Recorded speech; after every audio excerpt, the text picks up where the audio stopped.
Hi, I'm Kerry Lord from TOFT. This video forms part of a series to accompany the Edwards Crochet kits, patterns and books. In this video, I'm going to show you how to crochet a bobble.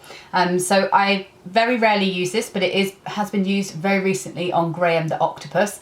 And it creates a lovely texture in your fabric. It's dead easy, and it just takes a little bit longer to do.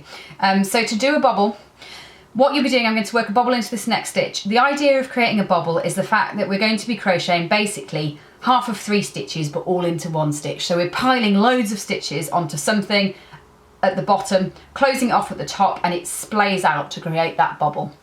So yarn over with your hook first and put your hook through that next stitch along. Yarn over to this point where you've got 3 on your hook. Yarn over and come through the first 2.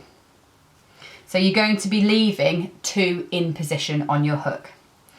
Then yarn over, go back into your same stitch again, yarn over and bring that forward. So you've got 4 at that point. Yarn over and come through the first 2. So you're leaving 2 behind this time, well 3 behind this time, 2 there from the previous stitches and still 1 live one. Then the same again, yarn over, go back into that same stitch, yarn over to this point where you've got all these loops on your hook, and just yarn over and come through the first 2 again. So we're basically doing that 3 times, and all we're going to do is then yarn over and come through all the remaining loops in one go. And what that does is creates a lovely little bobble, especially when you then go on to work your next stitch along. Let me just do that for you. Because what you've done is worked lots of stitches into just one at the top and the bottom, so it puffs out like that. That's it on the right side of the fabric, so I've pushed it through, but if you need it on the wrong side of the fabric, you can just push it back the other way. So it works really, really well as a bobble. So I'll just show you that again. So I'm going to work a normal one first into this next stitch, and then to do a bobble, we're going to yarn over, go in that next stitch along, yarn over to this point here, and through the first 2.